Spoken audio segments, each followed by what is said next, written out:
Hello and welcome to our June 2024 edition of Quick Kit. It's been quite a busy month thanks to Cine Expo happening earlier this month. Links to everything we mentioned will be down in the description below. Let's get into it. ARRI has been pretty busy this month releasing some small and larger things. This includes the SAM10 plate, which is a light dovetail plate designed for super long lenses like the CN20, and their new Alexa 35 operate a set of accessories which is aimed at tailoring the Alexa 35 for more shoulder mount solo operator work. The bottom plate of this rig looks really nice and much more robust than VCT. They also announced the SkyPanel X digital twin beta, which is aimed at integrating their fixtures into Unreal Engine 5. Up next is their new CCM1 Ethernet adapter. This adapter uses the USB on the monitor to provide an Ethernet port which will allow for greater camera control options. This means that you can now use the CCM1 and EVF2 with the Alexa LF at the same time, which was a really nice feature the 35 already had. With the Immersive and the Alexa Mini, you'll be able to get camera control, but it's not as fully featured as with the Mini LF or 35. ARRI have created a fantastic overview video if you want to learn more about this. You can check that out via the links below. Lastly, they announced the Hi5 SX, a single-axis version of their very popular Hi5 hand unit. The SX comes with a stripped-back set of features compared to the Hi5, but the hardware is exactly the same, but obviously at a lower price point. It can also be fully upgraded to a full-fat Hi5 via paid firmware licenses. Here's a handy chart to understand what is included across the different licenses and hand units. With the SX, a few new features for both hand units were announced, like the new custom smart ring function, which looks pretty cool. Orders for this will be open from July 1st, with units shipping in October. Panasonic released their latest Micro Four Thirds mirrorless camera, the GH7. The GH7 features a 25 megapixel sensor and updated processor to provide a bump in performance over the GH6. It now features Panasonic's most up-to-date phase detect autofocus system, which is a first for a Micro Four Thirds camera from Panasonic. It features a robust range of recording formats, including internal ProRes RAW and the ability to record 32-bit float audio when used with the new DMW XLR2. And it has all the regular video features and tools that you'd expect from a Panasonic mirrorless camera. The GH6 was already a good video-focused hybrid camera, and the GH7 seems to improve on a few key things that people have wanted. Just after this release, they also announced the DMW SFU3A upgrade key for the GH6 and GH7, which adds the option to shoot ARRI Log C3 internally. This is a pretty unique thing to see in a camera like this, and a first from ARRI, who've not licensed their log like this before. This is definitely a really nice bit of marketing for the GH cameras from Panasonic, and practically should make it easier to share show LUTs when using these cameras with ARRI cameras, and make post-processing them a bit faster in this case too. We are thinking about doing a deeper dive in on this, so let us know in the comments if this is something that interests you. Canon has been very busy this month with several releases and firmware updates. First off, the biggest one has to be the announcement of their latest cinema EOS camera, the C400. We managed to get some hands-on time with it before Canon's announcement and love the time that we spent with the camera. Long story short though, it features a full frame stacked backside illuminated 6K sensor with a really good readout speed, side dynamic range, triple native ISO with good low light performance, and an impressive range of I/O housed inside a well-sized, robust, nicely laid out and easy to use body. If you haven't watched our in-depth first look, you can via the links below, and make sure to subscribe for our upcoming content around the C400 coming very soon. Since the announcement of the C400, a range of brands have announced accessories for it. This includes ARRI, who announced their support system, Zacuto, who have released a Z Finder for the monitor, which looks like it could be a really good solution. Vocas have created a few products for it too, and Wooden Camera have shown off their core range of accessories, which look really nice. With the announcement of the C400, Canon also released the 35mm f1.4L VCM RF hybrid prime lens. People have been asking for an L series RF mount 35mm for a while now, and this new 35mm is a really nice compact option. It has an 11 blade iris, features an aperture ring and bindable control ring, and has new VCM and nano USM motors for good autofocus and manual focus performance. It was really nice to use, and it can produce some really great imagery. It pairs really nicely with the C400 and the R5C, and I'm sure it's going to be very popular with both photo and video shooters. The second lens Canon announced this month was the RFS 3.9mm f3.5 STM dual fisheye lens for APS-C cameras. This lens is aimed to offer a similar experience to their previous VR dual lens, but at a more affordable price point. It has a field of view of 144 degrees, can autofocus but only in one-shot mode, so you have no continuous focus for video, and is currently only compatible with the R7. But given that this is nearly half the price of the 5.2mm full frame VR lens, it could be a good way for people with a limited budget to try out shooting some VR content, which could become very popular over the next few years. Up next is their update to the CN7. This is replacing the older PL and EF versions of the lens, which will be discontinued going forward. This new version will be available in both PL and RF mounts. It will come with an updated removable servo, which sees improved speed for focus and iris, and an updated, more modern design over the last version. With the new RF mount version, you can get metadata pass-through, which could be good for Canon's VP workflow and in-camera distortion and lens corrections. But obviously, locking it down to just RF could limit its flexibility, but this is a choice end users will have to make. Lastly, we have a range of firmware updates for the C300 Mark III, C500 Mark II, C70, R5C, and XA range of cameras. Here's a quick breakdown of each one, pause to give them a read, or head over to Canon's site to learn more. Sony has been really busy too. First off, they released an update to their monitor and control app. This brings support for the Burano and FX6, multi-camera support, anamorphic D-squeeze, and more. It's available to download now on iOS and Android. Back at the beginning of the year, Sony announced firmware version 5 for the FX6, which is now available to download via Sony's website. This new update adds support for the new 709 tone base look, 1.5 D-squeeze, support for the monitor and control app, and a bunch more. They also updated the Burano's firmware roadmap, which is really good to see. This only consists of version 1.1, which is available now, and 2. 2 definitely looks to be the more substantial one, but it's not going to be coming out till March next year. Nikon announced the Z6 III, their latest hybrid mirrorless camera, and it has some pretty impressive specs. It features a 24.5 megapixel full frame partially stacked backside illuminated sensor, which looks to have a really fast readout speed and can record 6K up to 60 frames per second, 4K up to 120, and 1080p up to 240. The camera can capture in a range of compression formats including NRAW, ProRes RAW HQ, ProRes 42 HQ, H.265 and H.264. Considering its price at just £2,699 body only, it's a pretty well-spec'd hybrid camera which has plenty of features for photographers and videographers. We really want to get our hands on one to test, so let us know if this is a camera you want to see us review in the comments below.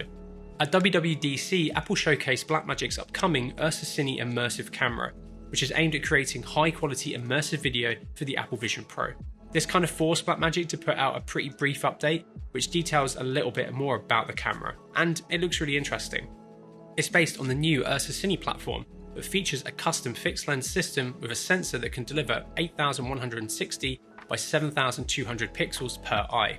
Blackmagic have really been pushing the envelope recently with their camera announcements, and this one looks really interesting as well. They also announced updates for Resolve with 19 Beta 3, which is now available to download, and the announcement of a future update that will bring immersive video editing and processing to Resolve later this year. If you want to keep up with the latest and greatest kit, please subscribe to the channel if you haven't already. And if you want to buy anything you see in this video, head over to cvp.com where our experienced team is waiting to help you. Laowa has announced a new series of T1 Cine lenses, the Argus.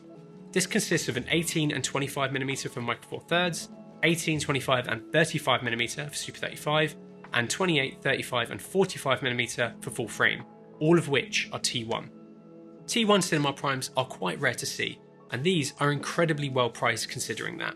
They will be available in a range of mirrorless mounts consisting of E, X, Z, RF and MFT, but unfortunately no PL or EF.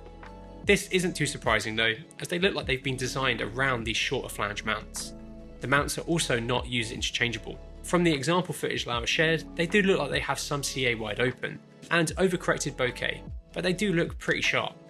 I'm really intrigued to see how these perform, and what other focal lengths Laowa brings out for them in the future.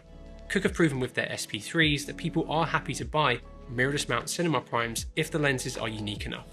Aputure released the LS600C2 and 4 light kits for their InfiniBar fixtures. The 600C2 is an updated version of their 600-watt RGBWW cob fixture that was originally released back in 2022. This new fixture features a new light engine which should increase the output up to 85% when using the f10 Fresnel, or 82% when just using the included reflector. It is also now IP54 dust and weather resistant, has better flicker-free performance, and smoother dimming. It'll be priced the same as the previous fixture and should be shipping in August. The new InfiniBar kits consist of either 4 PB6 or PB12 pixel tubes and come with a bunch of other kit you will need to get the fixtures working.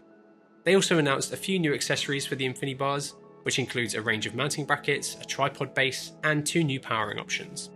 Atlas have announced their new XCALIBER PL to PL focal reducer. This is a universal focal reducer which will take the field of view of a full frame lens and project it down onto a smaller 35mm format sensor or film. It has a 0.7 magnification and will give you up to 2/3 stops worth of extra light. It's awesome to see something like this hit the market, as it's something that people have been asking for a while. But this focal reducer is pretty large, and that's just a limitation of the optical design behind this thing. For some productions, this may be something worth looking at, and it's really interesting just seeing something like this hit the market. There is no price yet, but they should be available in July, so this will most likely be announced very soon. Mutiny has released a new power distribution and I/O box for the Freeflight Ember. It attaches onto the rear of the camera using the mounting points on the back and is made from solid metal in the US. This plate has a 6-pin 1B DC input jack, which is actually the same DC cable that Red's DSMC2, Raptor and Komodo X cameras all use, has 2 DTAP outputs, 2 2-pin OB outputs, a 3-pin Fisher for power and RS, a 6-pin GPIO and a 4-pin 00B control port. It also comes with some cables and a choice of either a V or gold mount battery plate. This looks like a really solid solution for Ember owners needing a more robust power distribution system than the previous plates that have been used with this camera. Ignite Digi have released the control deck for the DJI transmission. This is a lovely physical controller that uses the DJI transmission as a hub for control of the systems that can take advantage of this versatile control, such as the Ronin 4D, Inspire 3, RS3 and RS4 Pro gimbals, and the Ronin 2. Ignite Digi have created a really nice overview video which shows how simple it is to pull out of a Pelly and set up, as well as what it can do really in-depthly. Focusbug have introduced their OV1 Cine RT overlay module. This new module takes the SDI feed out of your camera and then feeds it out via 3G SDI and overlays live Cine RT, LCS and camera data onto any 3G SDI compatible monitor. This means that you can get distance readouts, their Focusbug subject distances, you can get visible limits and marks, and real-time graphical tools designed to assist in tracking and obtaining focus. The user interface is fully customizable and quickly adjustable. You can choose the position, size, color, and opacity of the overlay elements on your focus monitor. This looks like a really nice addition to the Focusbug family, and I'm actually quite excited to check this one out in person. Preston have announced the MDR5, their latest generation motor driver. This new driver can power 3 motors while still being very compact compared to the MDR3 and 4. Otherwise, it's featured pretty similarly to them, but also now features a LEMO for Ethernet, which means you'll be able to get camera control with certain configurations. Sigma have released the 28-45mm f1.8. This is the successor to their incredibly popular 18-35mm f1.8, but for the modern camera landscape. This means that it's now a full-frame lens that has been designed around mirrorless mounts. At release, it will be available in E and L mount, but hopefully we get to see an RF version soon as well. We've had some hands-on time with this lens and it can produce very clean, detailed imagery. It's quite a beefy lens, but given its range and maximum aperture, that's to be expected. For photographers and filmmakers reacting to the light and environment in front of them when they are shooting, this will be an incredible lens. I think events, live music, corporate and wedding shooters could all benefit from this lens, as its range is decently versatile, especially if you are shooting with multiple camera bodies. The lens is priced at £1,299 and is available to pre-order now via the link in the description below. Sigma also announced an RF version of their 18-50mm f2.8 DC-DN, which will be shipping around the 11th of July with more RF lenses coming soon. Teradek announced their new Ctrl.5 hand unit for their RT line. This new hand unit features a large 5-inch screen with a peak brightness of 2000 nits, which is similar to the one used in the Ultra 5. It has all the regular bells and whistles you would expect from a modern hand unit, such as 11 user buttons, 2.4 GHz Wi-Fi and radio connectivity, and it features a new OS co-developed with SMOHD. It will also eventually have the ability to display a video feed on the hand unit itself with cameras that can be connected to via Wi-Fi and deliver an image, such as Red and ARRI cameras. There is no official pricing yet, but it should hit the market in the later part of this year. DZO have finally begun selling and shipping their latest spherical series of cinema primes, the ARRI. We've recently done a video on them, but long story short, they have well-controlled distortion and breathing, great coverage, nice overcorrected bokeh, are decently colour matched but don't resolve as well as they could across their frame, and are decently large and heavy compared to some of their competition. But overall, they produce a really nice image in a very well constructed and designed cinema lens housing. As I said, we reviewed them earlier this month, so if you want to learn more, check that video out, and they are available to order now on our site, links down below for that. Module8 have announced their latest addition to their tuner series of lenses, the L2 Pro Tuner. This is a PL to PL 1.5 times expander, which allows for the use of Super 35 lenses and expands them out to cover full-frame sensors, while also offering the ability to tune the look of your lens. Right, let's get into our quick-fire honourable mentions. Links to details about these are in the description below. Axiom released the C app version 1.5.0 for iOS devices. Ancient Optics and Old Fast Glass have worked together to release the Statera series of 1.5 times full-frame anamorphic primes. Apple has updated Final Cut Pro to 10.8 on Mac and released the second version for iPad. Astera has released the Lunar Bulb, a 3.3 watt RGB MA LED bulb fixture. Blackmagic announced their Cloud Live Sync system, update 3.5 for the web presenter, and their fantastic camera app for Android. Core SWX announced their Moxie Solo mobile power solution. Deity have shared more details about their S-Mic and S-Mic 3S. Frame.io have announced real-time logging for their camera-to-cloud workflow. Lightbridge and DOP Choice have released a range of new products. Mica has introduced a new EF to RF focal reducer, which features a locking EF mount. Mid49 have been showing off their new range of accessories for the Pixis 6K. MYT Works announced their Constellation camera movement system. O'Connor have released the 2575E, which brings a few updates to their very popular 2575. Profoto have introduced the L1600D LED cob light and small Fresnel fixture. Quasar Science have announced a new firmware for the Rainbow 2 and double Rainbow fixtures. Red have introduced production packs for the Raptor, Raptor X and Komodo X with updated accessories. Samyang announced the AF35 to 150mm f2 to 2.8 in Leica L mount. SmallHD PageOS 6 is now available to download. Smallrig announced their Burano ecosystem of accessories, the AD120 tripod, 220 light fixture, and a new shoulder rig system.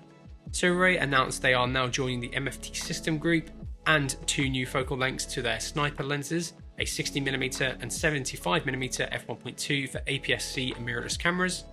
Swip released the FM215 HDR 21.5 inch monitor. Tamron announced the 50 to 300mm f4 6.3 for full-frame Sony E-mount cameras. Tiffin announced the Steadicam Volt 3 for M series and released full details of their magnetic filter system. Tilta announced the Hydra Alien Pro stabilizer and showed off their Tilta Mirage Pro matte box. The V35 tuning project has been showing off more of their tuned lenses. I really like the look of the Nissi Athenas that have been tuned to look more like the Olympus OM lenses. Viltrox released their new full-frame DL mount series of primes for DJI DL mount systems. Wooden Camera announced the 15mm Maxi rod light and series of Cine mag ties. Zeiss released firmware 1.9 for their series of XD lenses. And lastly, Xian announced the Cinepeer Weebill 3E gimbal. If you enjoyed this, please make sure to subscribe ready for next month's quick kit. And let us know what kit you've picked up this month in the comments below. And thank you so much for watching.